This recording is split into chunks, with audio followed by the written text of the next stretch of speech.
The views and opinions expressed in the following program are those of the program anchors and producers and do not necessarily reflect the policies and position of this radio station.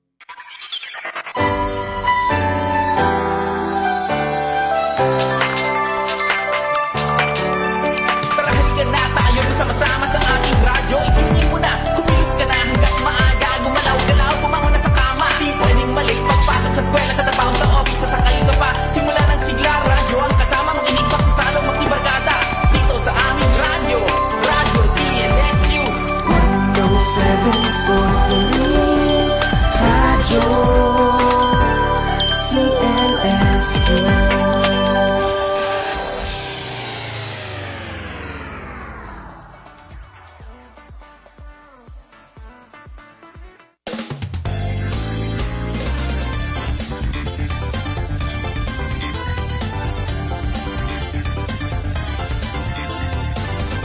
CLSU Matters.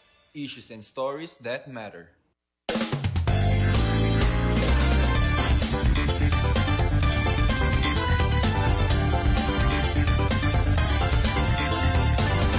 CLSU Matters. Issues and stories that matter.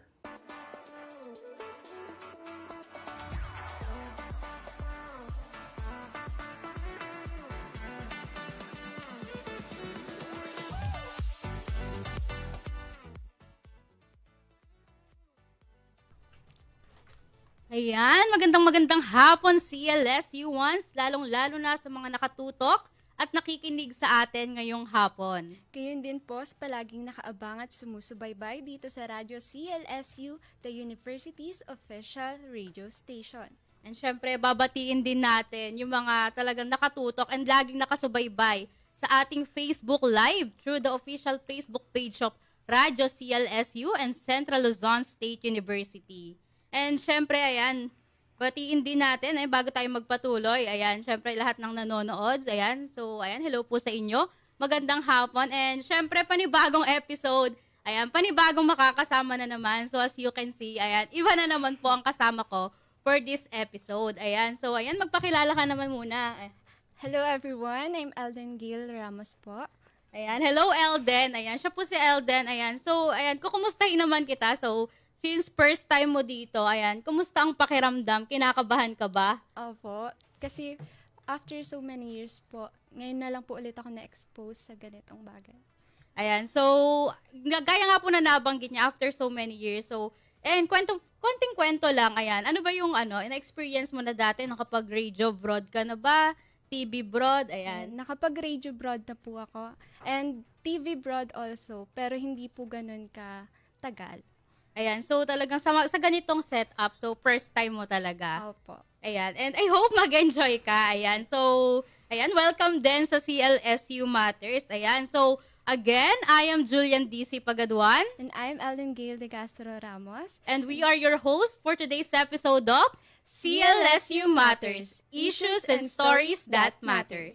Ayan, syempre, bago tayo magpatuloy, we would like to acknowledge our University President, Dr. Evaristo A. Abella, our Vice President for Research and Extension, Dr. Emmanuel M. Vera Cruz, and to our Vice President for Academic Affairs, Dr. Avelina R. Velasco, and also to our Vice President for Administration, Dr. Ariel G. Mactal, and syempre, ang walang iba kundi ang ating Vice President for Business Affairs, Dr. Karenina B. Romualdo. Ayan, magandang hapon po sa inyo lahat. And syempre, sa ating radio station manager, ayan, hello sa'yo, Ma'am Zaril.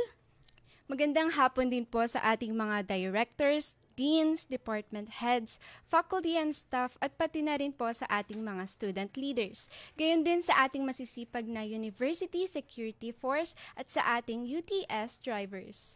And syempre, sa mga kasama po namin, ayan, binabati din namin sa mga kasama namin sa PMS, Stratcom, and syempre sa Office of the President. And syempre, ayan nga, binabati ko din syempre yung mga immersion student namin, ayan, which is last day na nila bilang mga immersion student. Ayan, sana may natutunan naman sila, no? And syempre, ayan, kunin ko na din tong opportunity na to para syempre bumate and mag-shout out, ayan.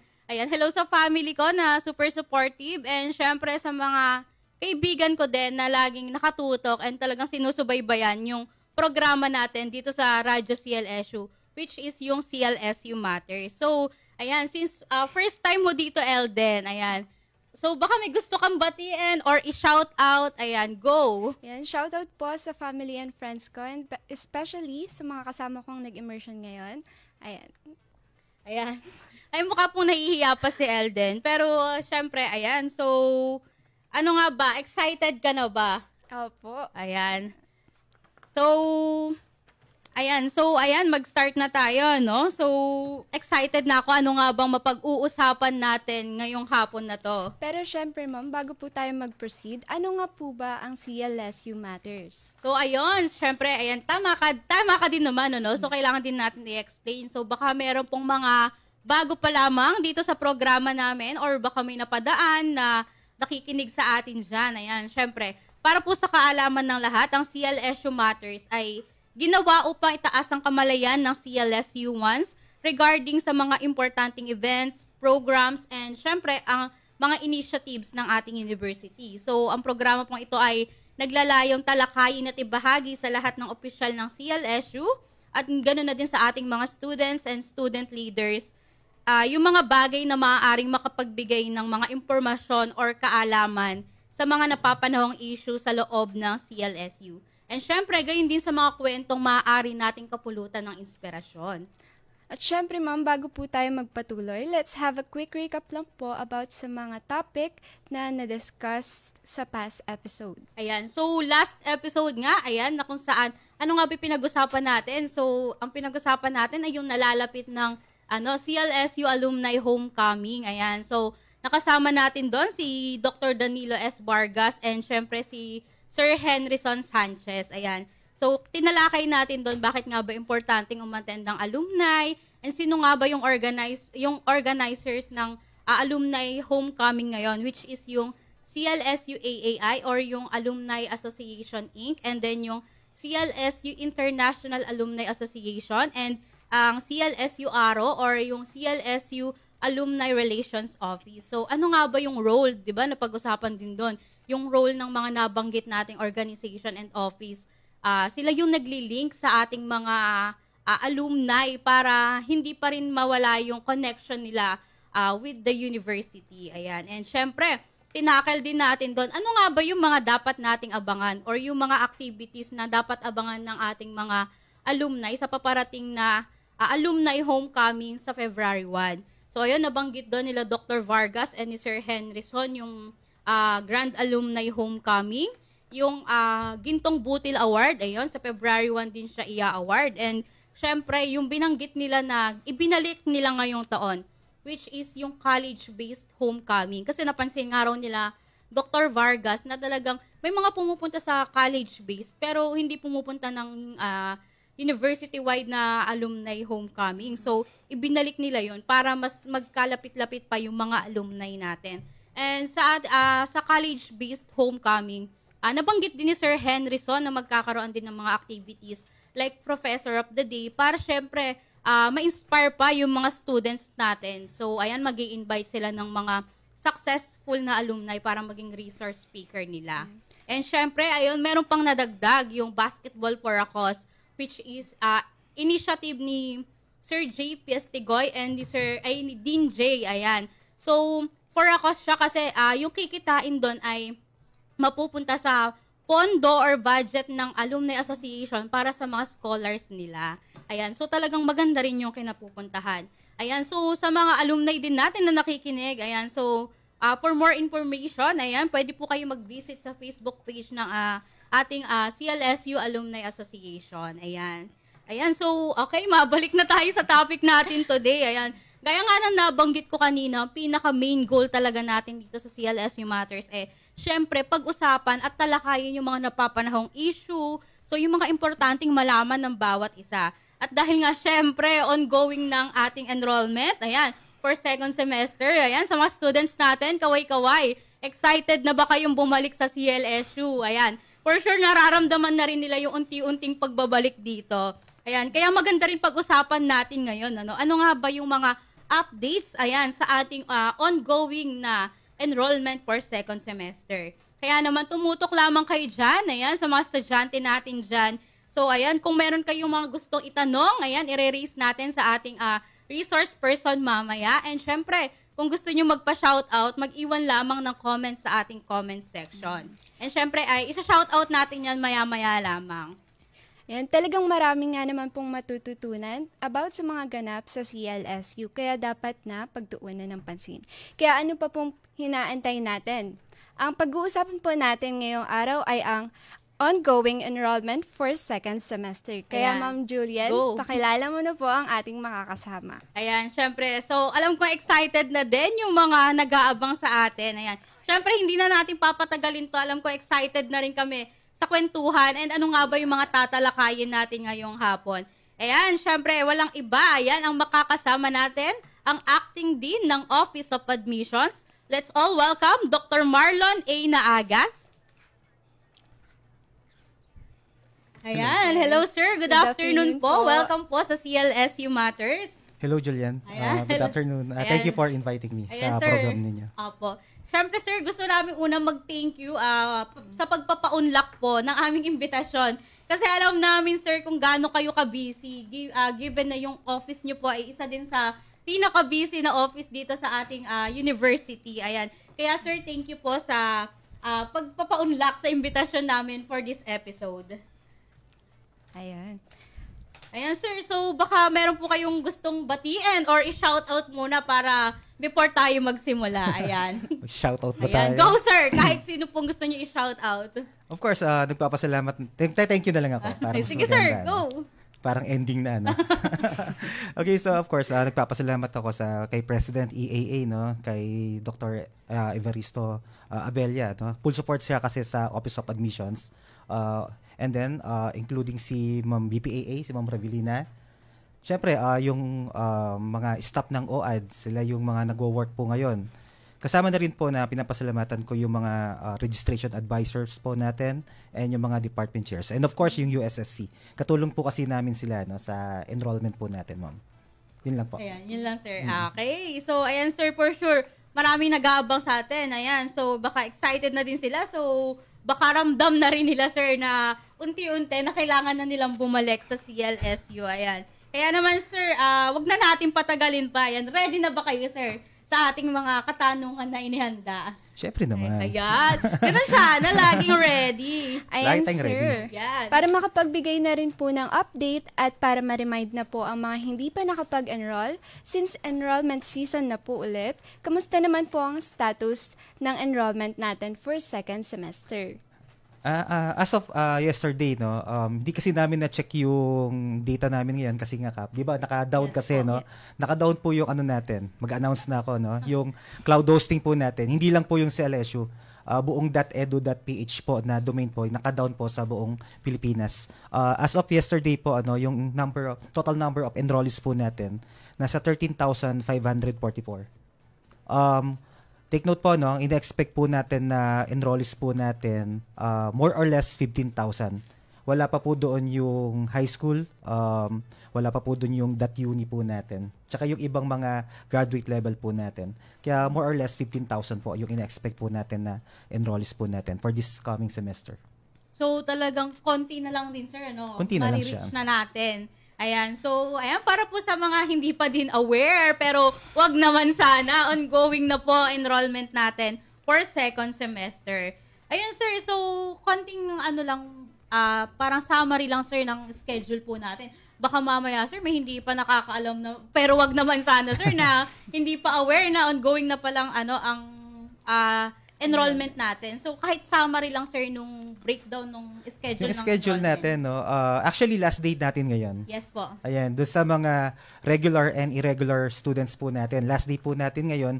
However po, no, since na nagkaroon tayo ng hindi po natin ma-access yung ating web hosting po natin or yung club hosting po natin, mag-extend po tayo sa Monday para po sa regular and irregular na ano po natin, no, na enrollment po natin. By next week po, mag-start na rin po tayo para sa ating yung mga adding and changing po natin. Kasama na rin po dito yung mga late registration po natin, ma'am. Okay po. Ayan, so nasabi na po ni sir, no? So, Eto sir, since based po sa nilabas nating schedule, so meron po din sir mga iba't ibang mode of enrollment. So sir, para na din sir sa kaalaman na iba, ano nga po ba yung pagkakaiba ng online enrollment and face-to-face enrollment? Alright, so good question ma'am, no? Good question po 'yan, no. So right now po we have two types of enrollment po natin. The first one is the online enrollment natin. Yung online enrollment po is intended po ito para sa mga regular and irregular students po natin. So ano po 'yan, no? Ang gagawin lang po nila dito of course is magla-login lang po sila doon sa ating KAIS po natin. And for the face-to-face or in-person enrollment po natin, intended po naman ito sa mga adding and changing po natin, sa mga transferees and program shifters, and for our late registration enrollment po, ma'am. So sir, paano po? Like, kunwari may magtatanong, like, hindi po ba pwedeng i-online na lang yung mga ganon? So para lang sir, malinawan din yung ibang students natin. Bakit kailangan pa namin pumunta ng personal, ganon? So, hindi po ba pwede i-online yung like yung mga late registration, ganon. So para lang sir mabigyan sila ng kaliwanagan, ano po ba yung bakit hindi natin, no? Bakit hindi natin siya? So, may reason kasi ma'am, yun, may sir, reason. Yung mga reason sir, po natin, no? 'Di ba? Para yung mga students natin hindi mauna yung reklamo, ganon. So para favorite pa naman nila 'yan, 'di ba? Ayun, so para sir mabigay na agad natin, bakit nga ba kailangan nila pumunta face to face pagka nag-enroll sila? Sige, isa-isahin natin, no? Yung una po na face-to-face po natin, yung program shifters and yung transferees po natin. Okay, for the program shifters po natin, of course, no, kailangan kasi nilang mag-submit ng application. Mag-a-apply po muna sila. And after that, kailangan po kasing evaluate yung kanilang credentials nung kanilang mga department na pupuntahan po nila. And after that, no, kung matatanggap po sila, doon pa lang tayo magkakaroon ng registration. Kaya kailangan po nilang pumunta talaga sa CLSU. The second, yung tinatawag naman po natin transferees po natin o magta-transfer sa CLSU. Same lang din po yan, no? Mag-start po tayo sa application, ki-evaluate po namin yung kanilang credentials, and after that, check-in po nila, pupunta sila sa mga department kung tatanggapin po sila, and then once na in-approve po sila ng department, babalik po sila sa OAD para sa registration and enrollment na po natin. Okay, para naman po sa mga adding and changing po natin, ayan, kasi po ang adding and changing po natin, meron po kasi tayong bayad. Ayan, may bayad po kasi yun. Okay. Kaya kailangan talaga nilang pumunta. Ayan. So, ayan, malinaw na, sir. Tsaka po ma'am, yung huli, yung late registration. Okay, magkaiba po kasi yung, yung regular enrollment tsaka yung late registration po natin. So, sa late registration po, kaya kailangan rin nilang pumunta po, everyday po, merong additional na bayad po yun. Kung malilate po sila. Kailangan po talaga na, kung ano po talaga yung enrollment period na nakaalat po or designated po doon sa kanilang course, doon po sila mag-i-enroll. However, kung hindi sila makapag-enroll, late registration, meron na po tayo mga fine po doon. Penalty. Okay. So, ayan, malinaw po na syempre, sir, kahit pa paano mahaba-haba yung binibigay nating allotment sa registration. So, may I ask, sir, magkano po? Like, per day na the more na nadadagdagan yung day na hindi sila nakakapag-enroll, nadadagdagan the more na nadadagdagan yung fine nila, penalty nila. Yes po. Pwede ko po bang tanongin, sir, if like, kunwari, sa isang araw, magkano po ba yung fine na ibibigay nila kung hindi po sila nakapag-enroll on time? Yun lang, hindi ko hindi ko natanong kung magkano yung fine nila. Okay, siguro pwede silang mag-inquire na lang sa OAD, na pwede silang magtanong doon kung magkano yung kanilang babayaran.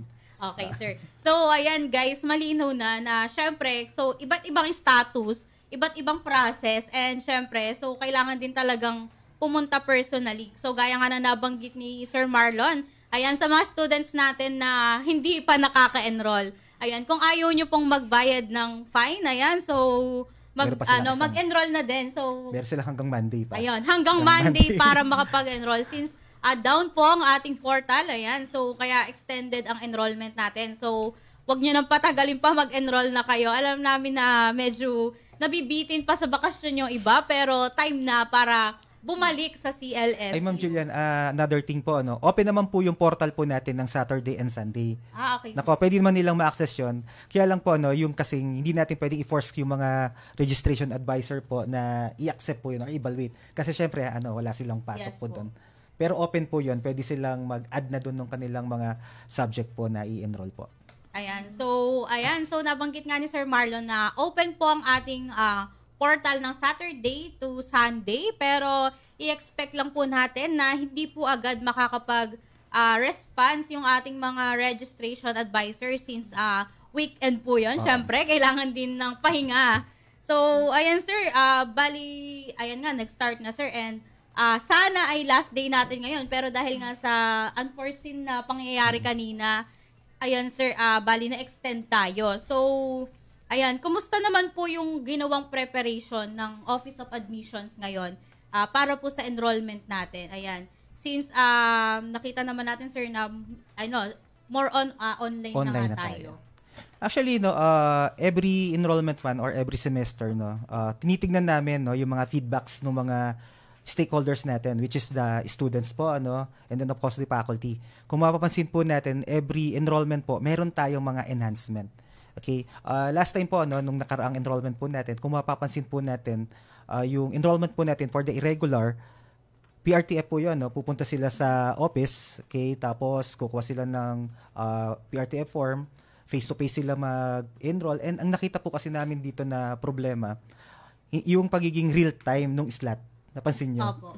Kasi yun mabilis po maubos. Hindi, actually yung dati, hindi mabilis maubos Mas madali kasi silang makuha nun kasi hindi real-time na check. Kasi okay po. mag-enroll sila, kukuha sila ng slot, and after that, doon pa lang namin encode. Kaya minsan nagkakaroon tayo, nag-overflow yung section natin. Doon pa lang natin malalaman. Kahit bigyan kasi natin sila ng number ng slots na available, yung mga department. Of course, yung mga estudyante kasi pinapapirma nila yung mga instructor nila. Hindi nila agad nakikita. So ngayon, nakita namin yan. Nakita namin na yun yung problema. Kaya doon kami nag-come up ngayon doon sa solution po namin na i-online para real-time. So ngayon, mapapansin namin dito, isa sa mga problem nating nakikita ngayon, yung no slot available. Okay. Usual talaga yun. Talaga mangyayari yun. Kasi po, real-time na. Namo-monitor na natin. Kumbaga, sir, parang pagka may nakakuha na ng slot, automatic magdededuct na siya. Total number of slots. Kung ngayon, meron naman tayong solution doon. Lagi naming sinasabi, Yun yung madalas kasing reklamo, Yan yung madalas reklamo. Kung full na po yung slot natin, of course, mag-request tayo doon sa registration advisor or sa department to add po ng slot. slot. Halimbawa, ikaw, Julian, nawalan ka ng slot, di ba? Puno na. Makipag-usap ka ngayon sa department head mo or sa registration advisor na tanggapin ko or mag-add ng isa. Kasi sila po ang nag-set ng slot. Kung 50 lang yung sinabi sa amin, 50 lang ang i-open po namin. So bali talaga, sir, decision po ng department. Yes, department kung yun. ilan pong slot yung ibibigay nila. Kung sabi nila sa amin, 40 lang yun, di ba? Kung sinabi sa amin 50 lang slot yung i-open namin kasi yung classroom size natin. So, tanong, di ba? Tutuloy ko na. Yan, go, kasi sir. nandito na tayo, Okay, nawalan tayo ng slot, di ba? Yan yung madalas na reklamo. So, pupunta kayo ngayon sa registration advisor natin, Okay, mag-request kayo. Ngayon, hindi na pwede. Okay, good question. Tama? Hindi na pwede. Meron kayong nawalan na 15. Doon na po tayo ngayon mag-request ng petition to open new section. So, mas maganda siya, di ba? So, saan po siya nare-request, sir? Sa department din po ba? Si department mag-request yung students na department na meron silang 15 na kailangan mag-open. Si department, hahanap siya ng instructor niya, maghahanap siya ng room, schedule, and then si department, of course, i-endorse to sa BPAA. And then si BPAA po, ipo-forward naman po sa amin yung request, and then after that, doon kami mag-open ng new section. Ganun pala siya nag-work, sir. So, ngayon, talagang ngayon po. So, dati po ba, sir, ang nagde-decide po ng slot or ever since po department? Department po talaga. Schedule, number of slots, puro department sila. Yung so, ang nadagdag lang, sir, na bago ay yung enrollment na. Real-time na siya ngayon. Opo, yun. Ayan. So, malinaw na. So, sa mga nauubusan po ng slot, so, ayan, talagang kailangan, sir, maging maaga pa, Maaga sila, di ba? So, dati kasi may nakakalusot di ba? Ganun yun may nakakalusot. Kasi manual. Tandaan natin, pag manual talaga may nakakalusot. So, ngayon talagang kasi wala. matagal yung balik nung sa data sa inyo, sir. Kasi inaano yun Parang dati kasi, di ba? Kukuha sila, kukunin namin, i-encode namin. Hindi siya real-time. Hindi po real-time. May delay, sir. May delay siya, di ba? So, napupuno yun. Di ba? Napupuno na siya. Ngayon, kaya nangyayari ngayon, real-time na talaga siya na once sa kinuha mo, nagde-deduct na. So, mas namomonitor agad, Namomonitor sir, kung natin. kailangan na ba nilang mag-request, Mag-request. add ng slot. Yes po, ma'am. So, eto lang, sir, bigla lang pumasok sa isip ko. Na-curious lang ako. Kunwari, naubusan ako ng slot. Tapos nag-request ako, nag-add na agad ng isa, hindi ko nakuha, may ibang nakakuha. Yun nga yun, mabilisan nga kasi talaga siya. So, diba? talagang, paano po yun, sir, kung may group of students? So, pwede pong mag-ask sila? Ng new section. Mag-petition, yung tawag namin doon is mag-petition sila ng new section, lalo na kung marami sila. Sir, iba pa po ba to sa pagpe-petition ng subject na iti-take? Yun, parang ganun yun. Parang ganun din po siya. Kasi kung regular tayo, wala tayong problema. Tandaan po natin yun. So, since So, sir, regular po siya. napag-usapan na natin din yung petition, may required number of students po ba tayo na kailangan para makapag-petition? I think nasa yata siya, minimum siya ng 15. Hindi ko matandaan yung minimum ng 15 yung 15, pataas. 15 students po. Pero hindi ako masyadong doon sa no. Hindi ko alam kung yun kung sa regular subject siya or sa graduating. So, pero pataas okay. po talaga yun, ma'am. So, ano po siya, sir? Bali, department din po ba yung nagre-require ng number of students? Kasi, syempre, baka may instances na, masyadong mababa yung number of students, hindi pwedeng i-cater. Hindi siya yan, Kaya kung kunyari, sabihin natin, mga 5 lang sila, di ba? Pwede naman siyang spread Opo. Di ba? Kung pa isa-isa lang. Pero kung malaki na yung bulk na talaga siya, kailangan na talaga nilang mag-request na mag-open ng new section. Yeah. Yun po natin. Since sir, paano naman po yung process, diba, pagka nag-petition naman ng hindi regular subject na ino-offer ngayong SEM? So, susulat sila sa department, kay Ma'am BPAA na lang nila i-address. Tapos, i-endorse po yun ng mga department heads po. So bali para sir, kailangan muna nilang mag-ipon. Yes po, ma'am. Ipunin nila. Andito, nakapirma po yung mga estudyante. So, isang letter na lang yun, sir, yes, na lalakad. Ayan, sa mga students natin na gustong, na ba yun? Considered na ba yun, sir, na mag-a-add or hindi naman? So, especially... depende naman sa availability ng professor yon. Pero wala naman akong nakikita na de-decline. Okay. Mabait yung mga department heads natin. Ayan, so, syempre sa mga nagpa-plan na mag-take ng mga subjects na hindi regular na ino-offer during the second semester, ayan, gaya nga ng nabanggit ni Sir Marlon, ayan, ang process po ay magle-letter lang sa ating BPAA and then with endorsement po ng department heads, ayan. So, kailangan po at least, siguro sabihin na natin, safe to say, sir, mga 15 students. Pataas siya, above. Pataas. So, kailangan nyo munang mag-ipon-ipon. Siyempre, kailangan nyo na humanap ng mga kasama nyo na gusto din mag-take nung ganong subject. Especially yan sa mga irregular talaga, wala silang makuwang subject talaga. Opo. Yun po yun. Usually nangyayari po, ma'am, yun.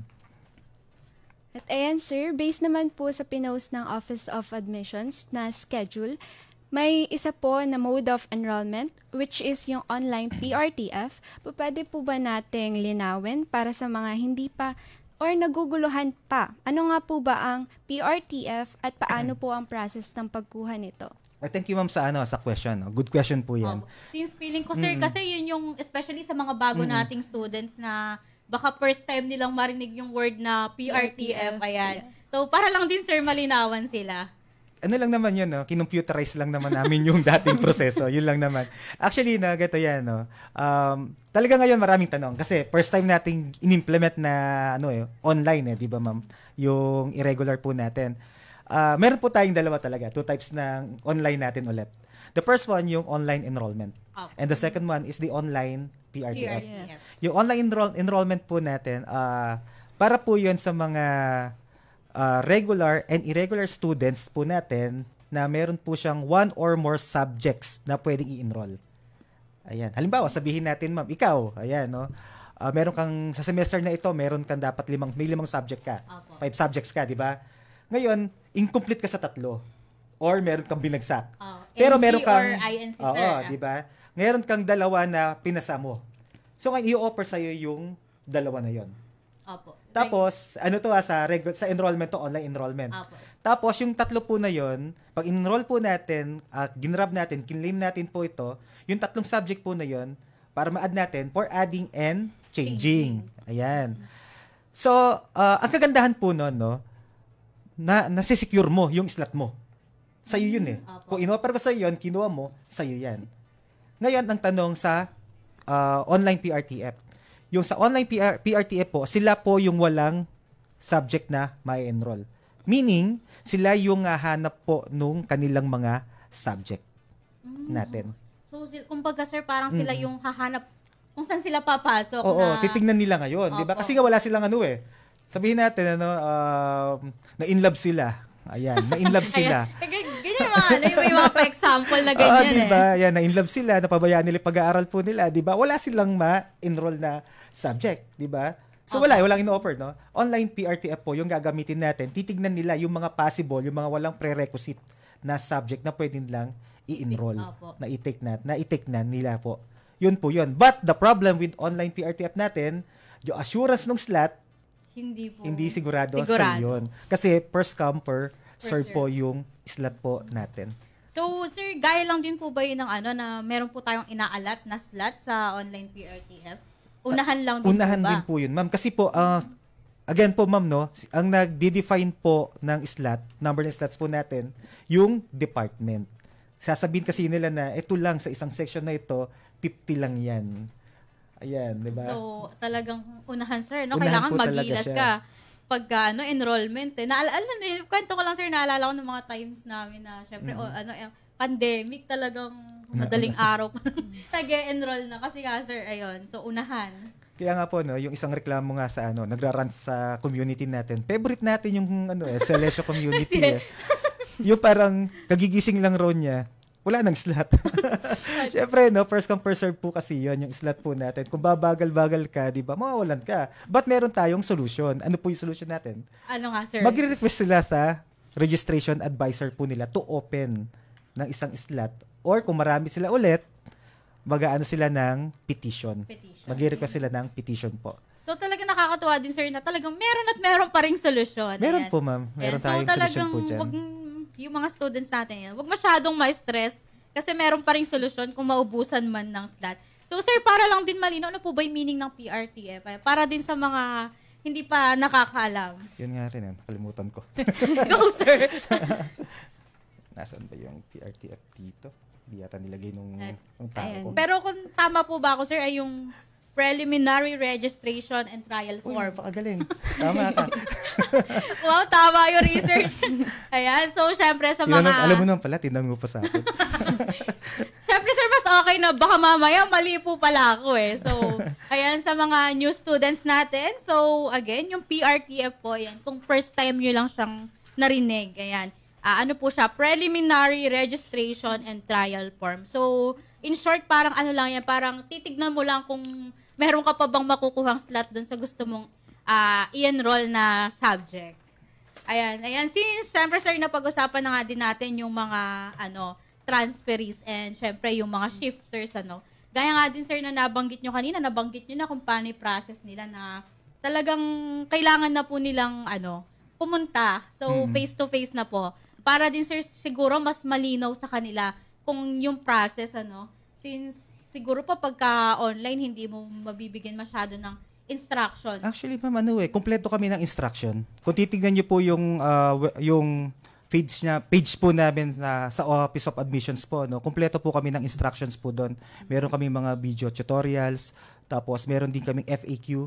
But the problem lang kasi hindi masyadong tinitingnan ng mga estudyante po natin. Yes, sir. Pero lahat ng mga tanong nila, kunyari nagtanong sila sa community, sa Celesio community, andun po yun. Andun po yun sa Office of Admissions na FB page po natin, ma'am. Ayan. Kaya, sir, syempre talaga tinake din namin tong opportunity na to. Yung opportunity na to para syempre ma-publicize din natin yung mga ganitong concerns, yung mga ganitong usapin. Since syempre meron pa rin, sir, talaga na hindi nagbi-visit ng mga page para sila yung mag-browse. Ayan. So, ayan, sir. So, ngayon po, any update po ba sa mga schedule natin? Ano lang po ba yung mga nag-extend? Ayan. So, ayun nga, sir. So, hanggang Monday na po ba lahat? Kasama na po ba dun yung late registration? Ang late registration po natin, from January 27 to 29, yan po yung late registration po natin. Pasok ka na po sa Monday, ma'am. Yes Papasok po. ka na. Ay, hindi ka pala. Hindi. Graduate ka Sir, hindi pala. na po. Ayan, sir, hindi na po ako papasok. Ayan, Akala ko graduate na, estudyante ka. sir. Ayan. So, ang adding and changing naman po natin from January 27 to February 5 po, ma'am. January 27 po, sir. Apo. To February 5 po. 2 weeks 5. po yun, ma'am. So, mahaba-haba din pala talaga, mahaba sir. po yung adding and changing po natin. So, since ngayon nga, sir, down po yung portal natin. So, nabanggit nyo kanina, sir, extended. Ano-ano po yung mga extended na pwedeng mag-enroll pa? Hanggang Monday? Hanggang Monday po, hanggang Monday. So, mga ano po yun, sir? Mga undergraduate and mga irregular students Yung mga po? irregular po na hindi pa nakakapag-enroll. Pero kakaunti na lang, ma'am, sila. Kakaunti na lang po sila doon. Ayan. Paano, sir, yung mga hanggang kailan po yung enrollment ng mga graduate levels natin? Ano naman po yan, ongoing po siya. Wala po siyang siya. Okay po. So, Tumatanggap po kami, ma'am, every anytime day po. po. Anytime po yan, Ayan. yung grad level so, po natin. kumbaga, sir, yung pinaka-nirelease lang nating schedule, parang Yung- starting, official date ng... Undergraduate po, ma'am, siya. Opo. Ayan. So, sa mga graduate level, sir, sa inyo na din po online din po ba yung mga graduate levels natin? Face-to-face pala ang ang grad level face-to-face natin. po. So, sa lahat po ng ng course. Opo. Yes Ayan. po, ma'am. So, ganun din po ba yung process nun, sir? Paano po yung process nun sa mga graduate levels po natin? Sa graduate level naman natin, ang unang gagawin po nila, pupunta rin sila sa OAD, kay Ma'am Pinay. Ayan, doon sa Ayan. admission po yun. Siya po kasi naka-assign sa grad level po natin.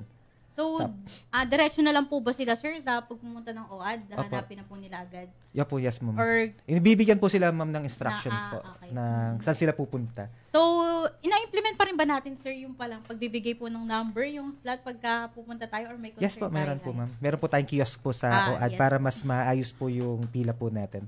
So, ayun nga, sir, ayun, gaya nga, sir, ng nabanggit din kanina, yung adding and changing. Ayun, na-curious lang ako, sir, pagka po ba nag-add and change po tayo, sino lang po ba, sir, yung mga pwedeng mag-add and change? May, like, for example, ay baka masyado na siyang overload, pwede pa bang mag-add, ganon? Or may requirements po ba tayo sa adding and changing? Sa adding and changing, of course, lahat naman ng students, kung makita nila na underload po sila, kung ano yung pwede nilang ma-enroll, pwede nilang ma-enroll kung wala silang tatamaan po na prerequisite po doon sa kanilang subject. So ngayon po, for the adding and changing po, nakipag-usap na po sila doon sa kanilang instructor po. Yun po yung pinapapirmahan po nila. Kasi yung instructor na po yung bahala kung tatanggapin sila o hindi Kasi di ba nagpasok ka na, alam na nung instructor kung gaano kalaki yung kanyang I-cater po Opo, na students. yung classroom size po niya. Alam na niya. Nasa prerogative na po ni instructor kung tatanggapin pa niya or kaya pa niyang isingit po doon sa kanyang klase po niyan. Kaya nga po sinasabi po namin, para hindi mahirapan ng estudyante, wag silang magpapabagsak.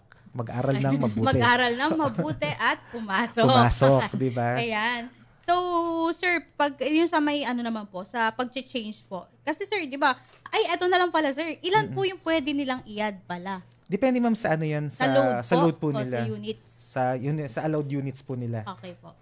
So, as long as Hindi siya mag-overload. hindi po magsosobra sa maximum na Maximum. units po nila, pwede po. Pwede po silang Basta faculty naman na po yun, ma'am. Okay. Tsaka kahit nang sabihin natin sumobra sila, matche-check pa rin po kasi ng ng RIC po natin, Opo. yung mga ini-enroll po nila. Ini-evaluate pa rin po yun po. Ayan. So, sir, yun. So, yun nga, nabanggit mo nga kanina na talagang pagkaganitong mga enrollment season, yung mga students natin talaga sobrang daming concerns. Ayan. So, ayan, pag-usapan naman natin, sir, yung mga concerns nila. So, pagka, sir, may mga concerns po sila regarding enrollment, kanino po sila pwedeng mag-reach out? Meron kaming email, yung enrollment.concerns@clsu2.edu.ph. Yan po yung binigay po namin. Okay. Ulit po, sir, para po sa mga... enrollment.concerns@clsu2.edu.ph. Pero pinaka-favorite talaga nila, i-chat nila si Mr. Darcel tsaka si Mr. Rod. Ayan. Yung mga favorite natin. Shoutout natin Ayan, yung shout out sa inyo SSC kay, natin. kay Ayan. Darcel and kay Rod. Ayan. So, So, so sila na, sir, nagre-relay ng ang mga gagawin concerns niyan, may sa'yo, GC no? kami kahit na alas 11 ng gabi. Sir, Pinapasolve may- sa amin. Sir, may question po yung mga students natin. Opo, Ganun. papasa nila na ipapasa yan. Opo. Ang nakatuwa doon, merong mag-estudyante, hindi nila ibibigay yung kanilang pangalan. Sabi nga namin nila Darcel tsaka ni Rod, paano natin sosolven kung walang name yung estudyante? Opo.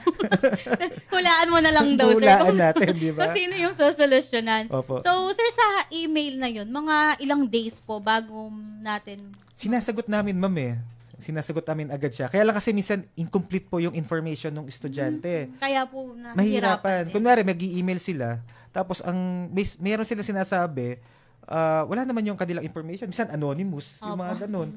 So, talagang dapat pa yan sa mga students natin na nakikinig. Ayan. So, kung may concerns, ayan, ugaliin natin na mag-email ng tamang format, syempre, para rin mabigay din agad yung hinihingi natin na sagot. Ayan, gaya nga din na nabanggit ni Sir Marlon, within the days din, sir, no, nasasagot naman Nasagot po. namin siya. Ayan, so, kung may mga concerns ay dapat complete information. O, regarding naman po, sir, sa since more on concerns naman po, yung mga, like, syempre, sir, di ba ngayon, enrollment. Tapos, ilang linggo lang, graduation naman. So, talagang parang wala din pahinga yung Office of Admission. Talagang Nabuti nga po. yeah, so, talaga, sir, kayo yung pinaka-busy na office. Ano po? So, regarding naman, sir, sa mga graduating students natin, maisingit ko na lang din po. So, paano po yung mga concerns naman nila? Pwede po ba sila sa email, phone number, or page, or over-the-counter po ba? Kasi minsan, no, parang ini-encourage namin sila na kung may problema talaga, pumunta sa office. Mas maganda yun eh. Opo. On the spot yun eh. Opo. Di ba? Kung nireklamo nila, pakita nila. Di ba? Masasagot namin siya agad. Unlike kasi sa chat, ang daming mga channels na pinupuntahan. However, kung malayo sila, sinasagot naman namin. Of course, magkakaroon ng konting delay, di ba? Opo. Konting delay yun. Sa mga, sa mga graduating students naman natin, wala naman kami masyadong concern. Siguro, ang problema sa graduating students natin, yung mga hindi sila nag-apply ng application for graduation, kumahabol sila. May mga ganun po. Until now, marami pa rin nag-a-apply. Actually, tapos ilang beses kaming nag-extend sa kanila, pero hanggang ngayon nag-a-apply pa rin sila. So kami naman, mabait. Titingnan namin, tiyatanggap rin naman namin kasi pero dapat talaga sumunod sila. Kung ano yung deadline is deadline talaga. So, pero naman po, natatanggap naman po yung mga humahabol. Natatanggap naman kasi nga siguro dahil nung una wala silang hindi pa nila nakikita na yung kanilang thesis nila or capstone nila papasta, bigla nilang na project agad nila, nagkaroon ng ilaw, ng light agad. So habol sila, na-force nila, di ba?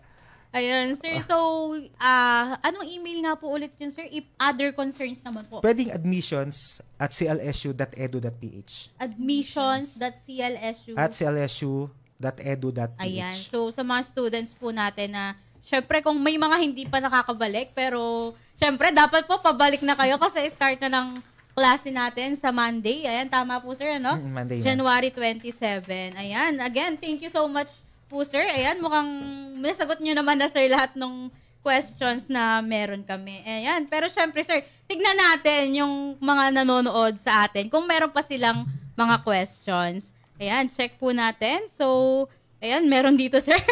Ayan, di ba? Sabi sa'yo, sir, magiging way natin to. Ayan, so, hello po, good afternoon po. Ayan, galing po ito kay Sir Charlieto Miliado. Ayan, hello po, good afternoon po. May question lang po ako. I have a friend po na nagkamali sa pagpili ng section and na-enroll po siya sa ibang block. It is possible po ba na ma-change yung block? Yung block na yan. Kasi friend-friend sila eh. Gusto nila same block sila eh. No? So ayaw nila, sir, na nalalayo. Oo, nalalayo. Madalas na problema yan, no? Na ayaw nilang malayo. No? So ngayon siguro kung gusto nila magpalipat, wag na sa amin. Sa department head, nakausapin muna nila yung department head. So, diba? bali parang magiging internal na lang po, sir, yung Not actually internal. Titignan kasi nung department head, yung lilipatan niya, baka puno na. Diba? So, sa bagay, sir, may mga slot nga may po slot pala kasi yun. Di ba? Kumbaga, parang lilipat siya dito, puno na pala, di ba? Opo. Pang number 80 na pala siya. No? Sir, ayan. So, kayo, sir, so, sa department head po ba dapat lumapit? Ayan. So, ayan, sir, malinaw po sa department head. So, kunwari po, sir, pinayagan na sila na lumipat. Paano po yung magiging records pwede nila naman doon? yung, kunyari, pinayagan naman na sila, actually, pwede rin naman sa amin yun, no? Pwede rin naman sa amin. Kaya lang kasi minsan, katulad kasi tapos na eh, di ba? Tapos na. Siguro kung nung enrollment yan, period, pwede eh. Magagawan po agad ng paraan. Natin ng paraan eh. Kaya lang kasi, ngayon, tapos na. Kasi pasok na tayo sa Monday. Opo. Naisabit na natin na, di ba, nakapagsabit na tayo nung ng schedule dyan. Ngayon, sabihin natin, kung tatanggapin siya doon, pwede naman si instructor or sa department head po na yon, kung tinanggap nila, pwede kaming i-inform na meron silang inilipat, kami naman, babaguhin namin yung records ng estudyante. Sa portal po natin. Kasi sa amin, balance na yun eh. Opo. Hindi namin papayagan yun eh. Opo. Di ba? Ayan, so kay Sir Charlie tayo, malinaw po, pakisabi na lang po sa friend nyo na department head po ang kailangan kausapin. Ayan, kay tanong naman po ni Ma'am Mirabel, good PM po. Paano po ang procedure kapag mag-transfer sa CLSU from other school? Ayan, baka sir nagpa-plan na mag-transfer dito sa atin. So, ano po ba yung procedure, sir? Ang procedure po natin para sa magta-transfer po sa atin, ang una po natin, kailangan na at least naka 36 units po tayo. Satisfied po natin yung 36 units. Ayan. And kung meron silang mga bagsak, at least 25%. So, mas maganda walang bagsak para Opo, hindi para tayo safe, magkaroon. Para safe. Meaning, naka-isang taon na dapat sila doon sa kanilang dating School eskwelahan. po. Okay. Tapos, pupunta sila sa CLSU, of course, mag-a-apply po sila. Tapos, evaluate po nung officer po namin doon.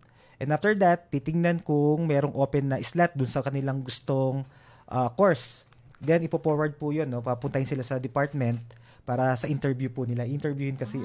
Okay po. Pag tinanggap sila, babalik sa OAD for enrollment na po yun. Okay. So, sir, nabanggit nyo nga po, sir, na pupunta sila dito. So, ano po ba yung, may requirements po ba silang kailangan dalhin? Yung, ano po ma'am nila, TOR. TOR lang po, sir. Yung TOR, lahat ng credentials po nila. Nagaling po dun sa pero gagalingan nilang school? Opo. Meron na po. Actually, TOR muna, kahit TOR muna, para lang ma-evaluate namin eh. Opo. To follow na lang yung iba nilang, yung requirements po nun. Ayan po, kay Ma'am Mira. So, ayan. So, nabanggit po, punta po muna sa CLSU. Ano po, sir? Ayan. Office of Admissions po, ma'am. Sa Office of Admission. Ayan, para po mag-apply. So, TOR lang po. Kahit TOR lang daw po muna ang dalhin. So, eto, sir, na-curious lang ako. So, pwede pa rin po ba tayo tumanggap ng transfer kahit second semester or first semester po? Depende po yun sa ma'am, no? Depende po yun sa meron talagang tumatanggap na department. Depende sa department po yun. So talaga nasa department din po ang gusto decision. ng department ng example, no? Yung department ni Sir J. Ayan. Nag-open sila ng transferees na sa psych. Ang dami nilang inopen. Transferees and sa shifter.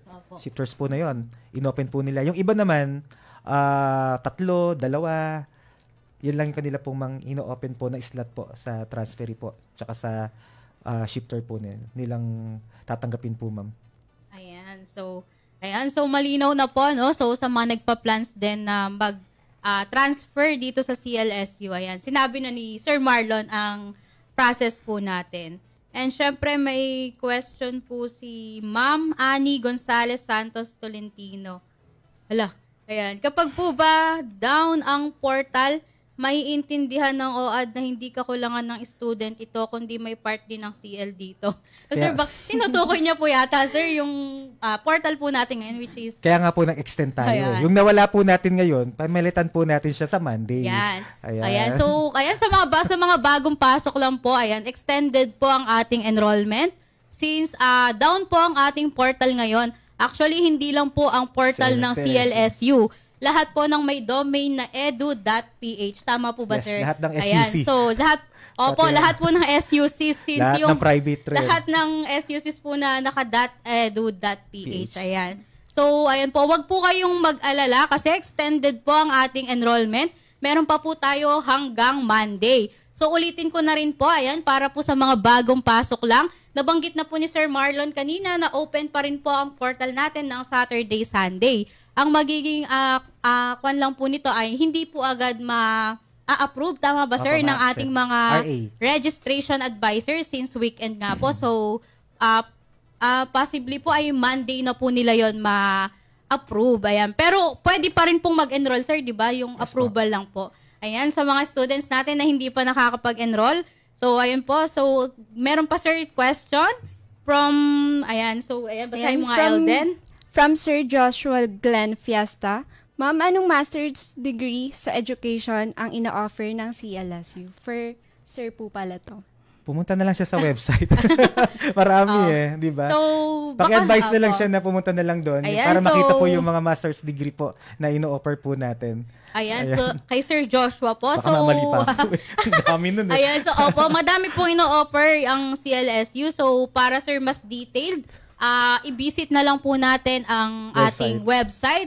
Pero sa ngayon po ay since down pa rin po ang edu.ph. Ayan, so Bukas sir, ayan, wait na lang po natin. Baka mamayang gabi or bukas po ay maging okay na. So, pero as of now po ba, sir, ay wala pa naman pong Wala pa eh. Tumatawag kami sa until na wala pa. Check rin namin yung mga kapitbahay natin. Ayan. Naka-down pa rin Opo, sila. down pa rin. So talagang, kung makikita nyo po, ayan, sa mga Facebook po natin, yung mga ating mga media outlet ay talagang nagpo-post na ng talagang naka-down po ang edu.ph. So again, hindi lang po sa CLSU ang down. Ayan. Ayan, meron na pa ba tayo hindi nababasa? Ayan. So, syempre, i-shout out na lang natin tong mga ito, sabi ni Ma'am Zoril. Good afternoon po sa pinakagwapong dean ng OAD, Sir Marlon. Ayan. Ako lang naman ang din doon. Ayan. Ayan. Tas, ano, sir, masasabi mo doon kay Ma'am Zoril? Siyempre, favorite natin yan eh.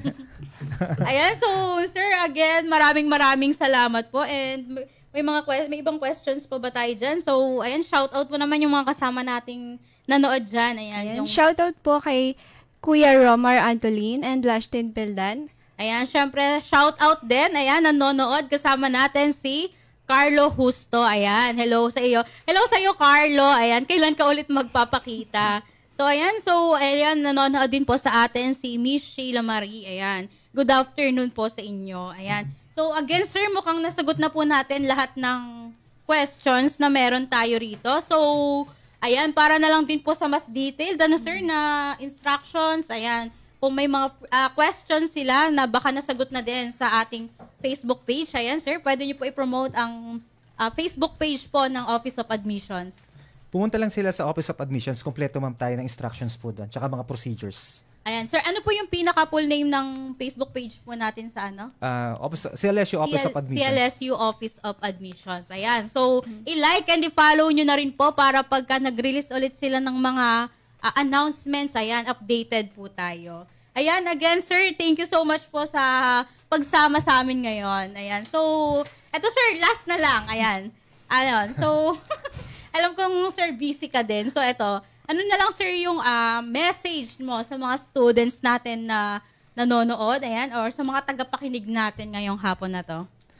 Message ko sa mga students, simple lang naman eh. Siguro, para ma-solve lang natin yung problema natin, huwag ka tayo masyado magpo-post sa CLSU community kung ang problem natin nasa enrollment, di ba? Pwede naman nilang yung concern po nila, di ba, yung reklamo nila, dun sa tamang forum natin siya ilagay. Kasi hindi rin naman natin hindi rin masosolve ni Facebook kung ano yung problema nyo kasi wala naman kayong pangalan, di ba? Opo. Yun lang naman yung message ko. Of course, sabi ko nga, nakikinig naman kami sa mga students and of course sa mga faculty rin natin, sa mga stakeholders po natin. Every semester po or every enrollment, nakikita namin kung ano yung mga shortcomings and yun po yung ini-improve po natin. Sabi nga natin, hindi naman overnight po natin gagawin po yung may perfect po natin yan. Okay, but sabi nga natin, unti-unti, unti-unti. And yung enrollment po natin, in-house po yun, meaning tayo ang gumawa, wala tayong binayaran na kahit magkano sa enrollment system po natin. Ayan. So, sir, additional lang, as acting dean ng Yes, Office of Admissions, ano pa po yung parang masasabi pa natin or hindi naman, sir, siguro maipapangako. Kumbaga, parang ma-assure lang natin na mas, paano pa po natin mai-improve, syempre, yung service ng Office of Admissions, especially po sa ating mga portals, ayan, or websites, ayan, sir. Siguro, kung mapapansin natin siguro, dito ka na-graduate, tama? Yes po, sir. Ayan. Para alam na rin ng mga estudyante, nasa na rin ako dito, more than 15 years na rin ako sa CLSU, yung improvement po natin. Yes. Diba ang enrollment dati umaabot hanggang main gate. Opo, yung Tama? pila. Ang pila. Ayan, Tapos, diba? nag-pandemic, sir. Oo, diba? Maabot yan talaga, Umaabot sila. Tapos, ano pa yung natin doon? Talagang punong-puno. Opo. Yung Office of Admissions na yan, di ba? Punong-puno talaga siya. So ngayon, kung titignan natin ngayon, yung OAD, halos wala ng tao pumupunta. Di ba? Tapos, aircon na siya, di ba? Buong OAD ay aircon. Kasi ayaw namin kayong naiinitan. And then, another improvement po, kung makikita rin natin, may kiosk na rin po tayo sa OAD, di ba? Tapos, ano pa po, yun nga, instead of yung irregular, pupupunta pa sa atin, in-online po natin siya, di ba? And supposedly po by next sem, nagkasakit lang yung developer namin, no, na food poison po yata. Baka pati yung adding and changing. Gagawin na rin po natin na online. Plano po kasi talaga namin online po talaga yung adding and changing po natin. Nagkasakit lang yung developer. Ayan. So, sir, since parang magta-transition na talaga tayo sa online talaga, ma'am. So, paano, sir, natin mas ma-improve pa yung portal natin? Yun nga po, ma'am, no. Every time naman po ini-improve natin yung portal po natin. Okay? Marami tayong ini-improve dun sa portal natin. Marami kayong mga dinadagdag po na mga additional modules po. Kasi ang portal po naman natin hindi lang pang estudyante yan eh. Kasama rin po dyan yung mga sa faculty po natin. Kasama rin po dyan yung pag-create ng workload, kasama na rin po yung scheduling, kasama po yun sa mga dini-develop po namin as additional modules po nung portal po. Yun lang po, ma'am. Ayan, thank you so much po, sir. Ayan, so again, Sir Marlon, thank you so much po sa pagsama sa amin ngayon. And syempre sa pagsagot na din, sir, ng mga questions namin. And syempre yung mga concerns ng ating mga students. Ayan. Again, sir, maraming salamat po. Thank you rin, ma'am. Ayan. So now, ayan, time check. Ayan. So, again, medyo overtime tayo ngayon. Pero, ayan, syempre, ito, may kapapasok lang po. Nag-post po ang Science City of Muñoz. Ayan, abiso para sa publiko. Ayan. Pinapayuhan ng lokal na pamahalaan ng Science City of Muñoz sa pangunguna ng ating Tita Mayora Baby Army Lazaro Alvarez ang lahat na huwag tumanggap ng anumang pagkain o bagay sa mga taong hindi natin kilala.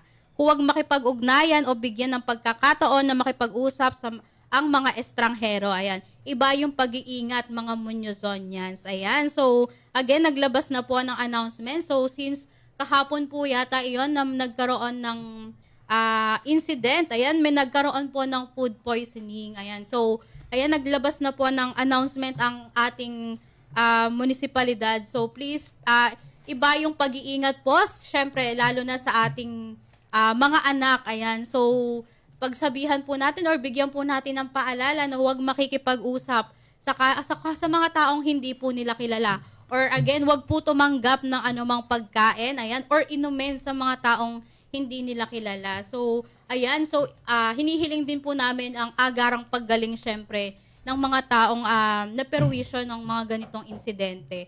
Ayan, so ayan, munting paalala lang po mula sa ating Mayora. Ayan, so again, sir, maraming salamat po. And ayun po, maraming salamat din sa lahat ng sumama sa atin ngayong hapon na ito.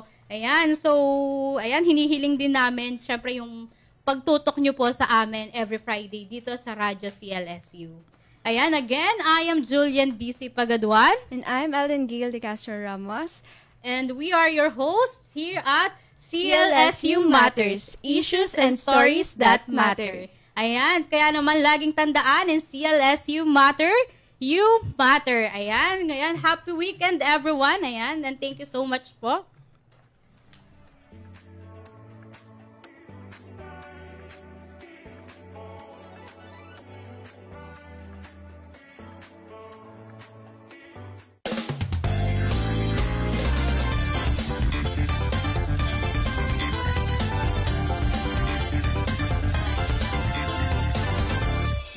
CLSU Matters, Issues and Stories That Matter.